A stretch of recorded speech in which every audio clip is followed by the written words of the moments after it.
ኣብ ትግራይ ካብ ሚድያታት ዝረሓቐ ብሕቡእ ኩናት ሕድሕድ ሓይልታት ትግራይ ይካየደሎም። እቲ ኣብ ትግራይ ኣብ መንጎ ክልተ ሓይልታት ተጋሩ ዝካየድ ዘሎ ከቢድ ግጭት ድማ ዝተፈላለዩ ጸብጻባት እናወጽኦም ዝርከቦም ስቕታ ብወገን ጊዜያዊ ምምሕዳር ትግራይ ዓበይቲ ዓድን መራሕቲ ሃይማኖትን ከምኡውን ሓይልታት ፖለቲካን ብዛዕባ እዚ እዋናዊ ህጹጽ ምዕባለ መስረት ብምግባር ዝበጽሕና ሓበሬታ ክንካፍለኩም ኢና። ቀዳማይ ሚኒስትር ኢትዮጵያ አብይ አሕመድ ሰራዊት ኤርትራ ኣብ ከተማታት ትግራይ ዝፈጸመ ግፍዕታት ዕላዊ ምግባር ስዒቦም ካብ ኣስመራ ጥንክር ዝበለ ግብረ መልሲ ተላኢኹሎም። እቲ ዝርዝር ርእሰ ጉዳይ ኣዘራራቢም መግለጺ ቀዳማይ ሚኒስትር አብይ አሕመድን ካብ ኣስመራ ዝተዋሃቦ ግብረ መልስን መስረት ብምግባር እውን ሒዝና ኣለና። ሰበር ዜና ድማ ካብ ዞባ ማእኸላይ ምብራቕ ተሰሚዑ ኣሎ። ቀጥታዊ ተኹሲ ኣሜሪካን ኢራንን ተጀሚሮም። ሰራዊት ኣሜሪካ ኣብ ልዕሊ ሰራዊት ኢራን ተኩሱ ድሮን ወቂዑ። ወዲ ፍሉጥ ነበር መራሒ ሊብያ ሙዓመር ጋዳፊ ሰይፍ አልኢስላም ጋዳፊ ተቐቲሉ ዝብሉ ዝተፈላለዩ ሓደሽትን ዋናው ሰበር ምዕባለታትን ብዝርዝር ክንነግረኩም ኢና። ሰብስክራይብ፣ ላይክ፣ ሼር እንዳገበርኩም ዜናታትና ክትከታተሉ ንዕድመኩም። ኣብ ዝርዝራቱ ክንሰግር ኢና።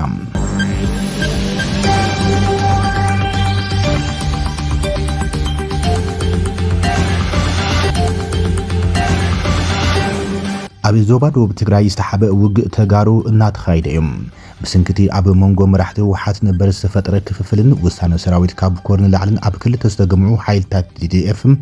ሓይልታት TDF ሕዚ ብዝሕዝን መንገዲ ሕድሕዳዊ ግጭት ይካየድ ከም ዘሎም ጭቡጣት ሓበሬታት ካብቲ ግጭት ዝካየደሎም ዘሎ ከባቢታት በፂሖም ኣሎም።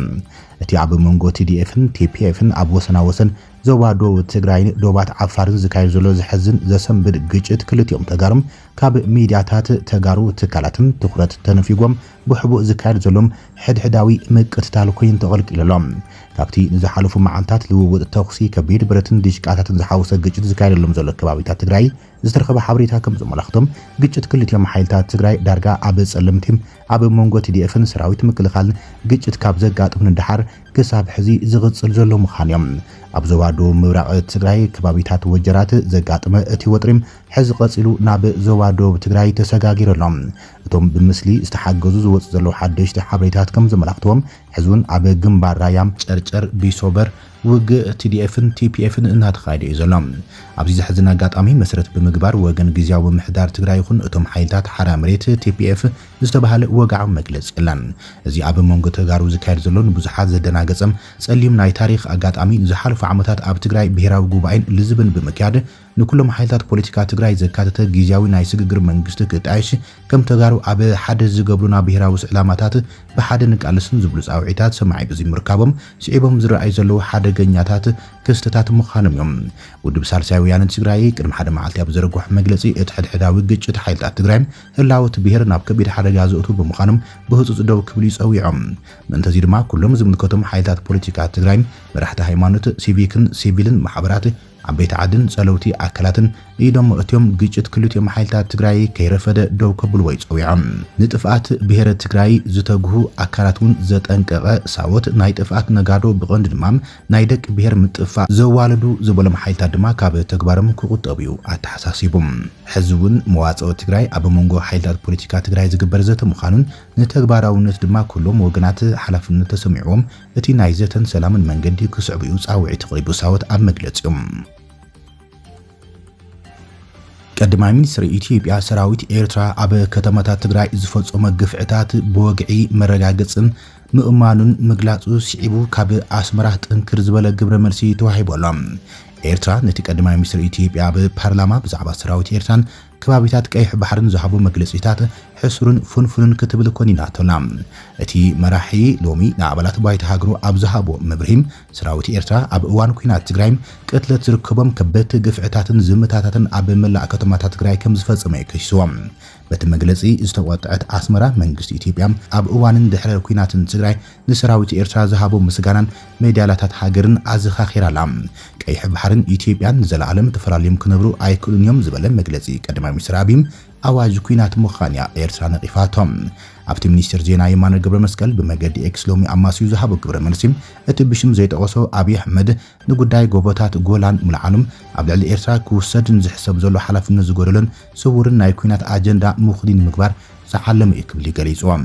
መንግስቲ ኢትዮጵያ ምስተኣብቲ እዋን ኩናት መሳለፍቱ ዝነበረ ሰራዊት ኤርትራ ብከምዚ ዓይነት ግፍዓዊ ተግባራት ክኸስስ እዚ ንፈለማ እዋንዮም ቀድማይ ሚኒስትር አብይ አሕመድ ኣብቲ ፓርላማም ሎሚ ብ3 ለካቲት 2026 ቋጽር አውሮፓውያን ኣብ ዝሃቦ መብርሂ ምስ መንግስቲ ኤርትራ ቅርሕንቲ ዝተለዓለም ጉዳይ ቀይሕ ባሕሪ ስለ ዘለዓልና ዘይኮነም ንህዝቢ ትግራይ ስለ ዝነኽዩ ብምባልዮም ኣዘራራቢ መብርሂቦም ሰራዊት ኤርትራ ኣብ ከተማ አክሱም ኣብ ልዕሊ መናእሰይ ዝፈጸሞ ጅምላዊ ጨፍጫፍ ተቃይምናም ቅሬታና ገሊጽና እቲ ባእሲ ምስ ወሓት እምበር ምስ ህዝቢ ትግራይ ኣይኮነን ኢልናዮም ግን ኣይሰምዑናን እዮም ክብል ገሊጽዎም ንሻዕብያ አምነስቲ ኢንተርናሽናል ኣብ ወርሒ ለካቲት 2021 ኣብ ዘውፅኦ ጸብጻብ ኣብቲ ኩናት ዝተሳተፉ ወተሃደራት ኤርትራ ኣብ ጥንታዊት ከተማ አክሱም ብምእታው ኣብ ውሽጢ ክልተ መዓልታት ብኣምዓይ ዝቁጸሩ ሰላማውያን ሰባት ከም ዝቐተሉም ናይ ዓይኒ መስኻኽር ገሊጾም ክብል ዕላው ገይሩ ነይሮም ኤርትራ ነቲ ጸብጻብ በትሪ ክትነጽቆ ዝጸንሐት ኮይናም መንግስቲ ኢትዮጵያ ግን ነቲ ዝተፈጸመ ግሰት እንተሃልዮም ውሽጣዊ ምርመራ ከካይድ ምዃኑ ገሊጹ ነይሮም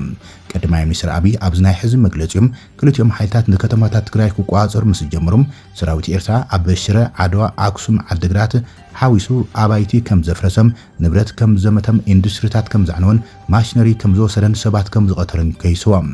አብይ ኣብ ትዋን ብሽሞም ዝጸውዕዎም ላዕለዎት ሰበስልጣናት ጉዳያት ወጻይም ናብ ኤርትራ ከም ሰረደ ብምሕባር ሰራዊት ኤርትራ ነቲ ዘካይድዎ ዘሎ ዕንወትን ቅድለትን ኣብ ትግራይ ደው ከብሉም ኣተሓሳሲቦም ከም ዝነበሩ ኣዝኻኺሮም መቐለ ክነኣቱ 3 መዓልታት ምስተረፉና ተኽእሎታት ኣቐሚጥና ነርና ብዙሕ ሰብ እንታይ ማለት ከም ዝኾነ ኣይተረድኡን እዮም ንሕና ግን ከተማታት ክንቋጽር ከለና እናሰዓቡ ያኣቱ ስለ ዝነበሩ ሰራዊት ኤርትራ ኣብቆ ንዓኣቶም ዝዓግት ሓይሊ ኣስፊርና ኢና ናብ መቐለ ኣቲና ኢሎም እንተዚ ኮይኑ እቲ ኩናት ምስ ወያነ ምዃኑ ተሪፎም መሳኸም ይክኸውን ኢልናዮም ብምባልዮም ሚሳይላቱ ናብ ሰራዊት ኤርትራ ኣነጻጺሩ አብይ ብዘረባታቱም ቀድማይ ሚኒስትር አብይ ቅድሚ ሕዚ ኣብ ኣኼባ ባይቶ ወከልቲ ህዝቢ ብተደጋጋሚ ንሰራዊት ኤርትራ ኣብ ኩናት ትግራይ ንሰራዊት ኢትዮጵያ ሓጊዞም ብዝገበርዎ ተሳትፎም ከመጉሶም ተሰሚዑ ከም ዝነበረ ኣይረሳዕን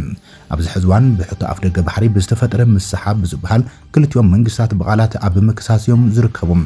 ዝምድና ክልቲን ሃገራት ዝተበላሾም ኣብ መንጎ መንግስቲ ኢትዮጵያን ህዝባዊ ወያነ ሓርነት ትግራይን ነቲ ኩናት ከበቀ ውዕሊ ፕሪቶሪያ ምፍራም ስዒቡ ከም ዝኾነም አብይ ኣብቲ መግለጹ ይጠቕሱም ኤርትራ ህወሓት ምሉእ ብምሉእ እንከይጠፈ እቲ ኩናት ክዛዘም ኣይነበረን ብምባል ነቲ ስምምዕነት ከም ዝተቃመቶ እዮም እቲ ቀዳማይ ሚኒስትር ዝኻኺሮም ኣብ ዝዋን ሓይልታት ትግራይን ሰራዊት ኢትዮጵያ ናብ ኩናት ኣምሪሖም ዝቕነዩ ኮይኖም ቀዳማይ ሚኒስትር አብይ አሕመድ ገለ ኣኽራር ዝበሉ ክፋል ህወሓት ምስ ኤርትራ ኮይኖም ሽርሕታት ይዓልም ከም ዘሎ እዩ ከይስዎም ቀዳማይ ሚኒስትር አብይ ንኣባላት ባይቶ ወከልቲ ህዝቢ ብዛዕባ ጉዳይ ወደብን ባሕርን ዝዛመድ ኣብ ዝሃቦ መግለጺ ጉዳይ ወደብ ኢትዮጵያ ብዲፕሎማስን ዝርብን ንምዕዋት ንሰርሕና ዘለና ብዝኾነ ይኹን መንገዲ ግን ኣይክተርፍን ይክብሉ ኣስሚሩሎም ሎሚ ብዝኾነ ምኽንያት ዘይክኸውን መሲሉ እንተተቆፂሮም ጽባሕ ክዕገት ኣይክልን እዩ ናብ ዘየድሊ ሽግር ቅድሚ ምእታውና ግን ብሰላምን ብዝርብን ምፍጻሙ ግቡእ ይክብል እዩ ኣተሓሳሲቦም ኢትዮጵያ ወደ ባሕሪ ኣየድልያን እዩ ኢሉ ዝኣምን ተፈጥራዊ ሕጊ ጌጋ እዩ ዝመስለኒ ዝበለት ቀዳማይ ሚኒስትር ኣብ ሓደ እዋን እርጋን እንተርከበና እውን ቀይሕ ባሕርን ኢትዮጵያን ተፈላልዮም ዝነብሩ ኣይኮኑን እዮም ብምባል ገሊጾም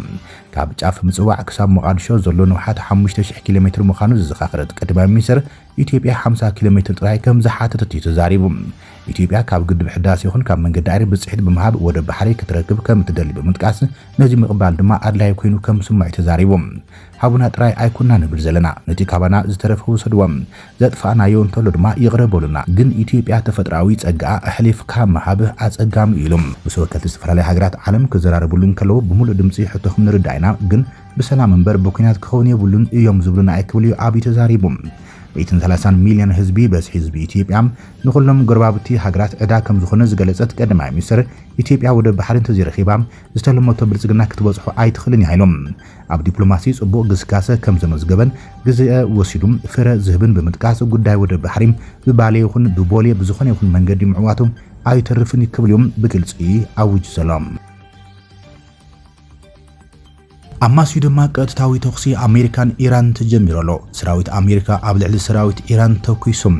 ጀላቡ ውግ ኢራን ኣብ መጻብብ ሆርሙዝ ባንዴራ አሜሪካ ናብ ዘለዋ ታንከር ነዳዲ የመን ኣብ ምጽጋን ነፈርቲ ውግ አሜሪካ ድማ ሰብ ኣልቦ ነፋሪት ኢራን ወቂዕን ወዲቃን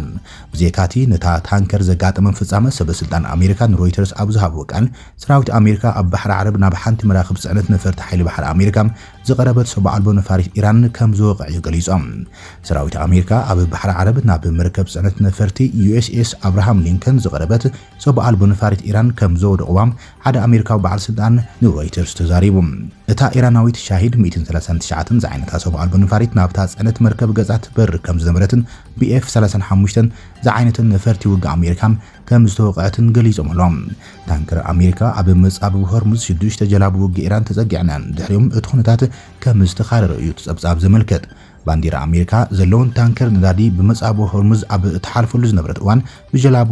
ውግእ ኢራን ከም ዝተቐረበትን ብድሆ ከም ዘጋጠማን ገሊጾም። ቅድሚ ብናይ ኣሜሪካ መርከብ ውግእ ተዓጂባ ጉዕዛ ምቕጻላ ከም ዝኾነ ሓደ ብሪጣንያዊ ትካል ጸጥታ ባሕሪ ገሊጾም። ሰበስልጣን ኢራን ከም ኣካል ናይቲ ኣብ ወርሒ ጥሪ ዝተኻየደ ተቃውሞ ዝወሰድዎ ስጉምቲ ብውሕዱ ልዕሊ 50,235 ሰባት ኣብ ቀይዲ ከም ዘእተው ኣብ ኣሜሪካ ዝመደብሩም ማዕከን ዜና ተጣበቕቲ ሰብኣዊ ምስላት ኢራን ዝሓለፈ ሰሉስ ኣፍሊጦሎም። ኢራን ኣብ ሰሙን ምስ ኣሜሪካ ዝካየድ ዝርብ ኣብ ቱርኪ ዘይኮነስ ኣብ ኦማን ክካየድ ስፍሓት ድማ ናብ ክልቲኣዊ ዝርብ ኣብ ጉዳይ ኒውክሌር ጥራይ ክጸብብ ትጠልብ ከም ዘላ ሓደ ዞባዊ ምንጪ ንሮይተርስ ገሊጾሎም። ኢራን ክሳብ ሕዚ ነቲ ዝቕጽል ዓርቢ ኣብ ቱርኪ ኢስታንቡል ክካየድ ተመዲቡ ዘሎ ዝርብ ቦታን ኣጀንዳን ንምቕያር እትገብሮ ዘላ ጻዕሪ ኣሜሪካ ኣብ ማእኸላይ ምብራቕ ሓይልታታ ኣብ ተጠናኽረሉ ዘላ እዋን ዝያዳ ወጥሪ ኣብ ዝረኣየሉ ኩነታት እያ ትኸይድ ዘላ። ፕሬዚደንት ኣሜሪካ ዶናልድ ትራምፕ ዓበይቲ መራኸቢ ውግእ ኣሜሪካ ናብ ኢራን ኣብ ዝኸዳሉ ዘለዋ እዋን ኣብ ስምምዕነት ክብፅሕ እንተዘይክኢሎም ሕማቕ ነገራት ከጋጥም ከም ዝኽእል ጠንቂቖም። እቲ ቅርጺ ክቕይሩ ይደልዩ፣ ስፍሓት ክቕይሩ እውን ይደልዮም ይብል እቲ ብዛዕባ ጠለባት ኢራን ኣፍልጦ ዘለዎ ዲፕሎማት።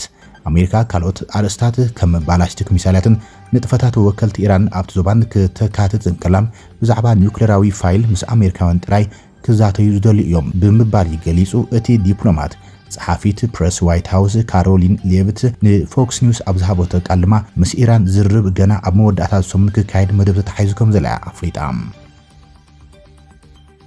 ኣብ መወዳእታ ድማ ወድቲ ፍሉጥ ነበር መራሒ ሊብያ ሙዕመር ጋዳፊ ሰይፍ አልኢስላም ጋዳፊ ተቀቲሉ። ወዲ መራሒ ሊብያ ነበር ሙዕመር ጋዛፊ ሰይፍ አልኢስላም ጋዳፊ ከም ዝተቀተለ ምስ ስድራ ቤት ጋዛፊ ቅርበት ዘሎም ምንጪ ንአልዓረቢያ ገሊጾም ኣሎም። ቅትለት ሰይፍ አልኢስላም ብ4 ሰባት ዝተፈጸሙ ኮይኑ ኣብ ጀርዲኖም ወይ ድማ ኣብ ድሕሪ ቤቱ ብጥይት ድሕሪ ምቕታሎም ብቁልጥፍ ካብቲ ቦታ ከም ዝሃደሙ እቲ ምንጪ ገሊጾም። መንግስታዊ ማዕኸን ዜና ሊብያ ላና ንኣማኻሪኡ ዓብደላ ዑስማን ብምጥቃስ ነቲ ሞት ከም ዘረጋገጸ ገሊጾሎም። ዓባድ ዝጠቐሶም ዝተፈላለዩ ምንጭታት ከም ዘመላኽቶ ሰይፍ አልኢስላም ጋዛፊ ኣብ ምዕራባዊ ሊብያ ኣብ ከባቢ አልሐማዳ ብዝተፈጠረ ዕጥቃዊ ግጭት ከም ዝተቐተለ ገሊጾም። እቶም ጸብጻባት ኣብ እዋን ሕትመት ብናጻ ክረጋግጹ ኣይከኣሉን። ብሰበስልጣን ሊብያ ድማ ዛጊድ ወግዓዊ መረጋገፂ ተዋሃቡልን ዘሎ። ብ17 ሕዳር 2021 ሰይፍ አልኢስላም ጋዳፊ ኣብ ደቡባዊ ሊብያ እትርከብ ከተማ ሳባም ምስ ናይ ኣቡኡ ዝመሳሰል ቡናዊ ካባን ቱርባንን ተኸዲኖም ንብዙሓት ገሪሙ ነቲ ፈለማ ኣብ ታሕሳስ 2021 ክካየድ ተሓሲቡ ዝነበረም ፕሬዚደንታዊ ውድድር ብወግዒ ናይ ሕጹይነት ወረቓቕቶም ናብ ኮሚሽን ምርጫ ኣቕሪቡ ነይሩ እዮም። ሕጹይነቱ ሓያል ተቃውሞን ዝተሓላለኸ ሕጋዊ እንቅፋታትን ኣጋጢሙ ቅድሚ ሕዚም ኣብ 2015 ኣብ ትሪፖሊ ኣብ ዘይነበረሉ እዋን ዝተፈጸመ ናይ ሞት ፍርዲም ድሕሪኡ ብሕጊ ይቕሬታ ዝተልዓለ ኮይኖም ከምኡን ኣብ ህጉራዊ ቤት ፍርዲ ገበን ኣንጻር ሰብኣውነት ፈጺሙ ብዝብል ቀጻሊ ክስታት ኣጋጢሞም። ብተወሳኺ ኮሚሽን ምርጫ ፈለማ ካብ ውድድር ኣውሪዶም እኳ እንተነበረም ይግባይ ቤት ፍርዲ ሳባ ግን ኣብ ዝርዝር ሕጹያት ዳግማይ ኣእትይዎ ነይሩ እዮም። ይኹን እምበር ጉዕዞ ፖለቲካ ወዲ ፍሉጥ ነበር መራሒ ሊብያ ሙዕመር ጋዳፊ ዝኾነ ሰይፍ አልኢስላም ጋዳፊ ብሃንደበት ብዕጡቓት ተቐቲሎም። ክቡራትን ፍትዋትን ተኸታተልቲ ዜናታትና ንይስዓ ዝብል ናይ መሓደሽቲ ምዕባለታትን ዋናዊ ዜናታትን ኣብዛዚምና ኣለና። ንምክትታልኩም ነመስግን። ሰላም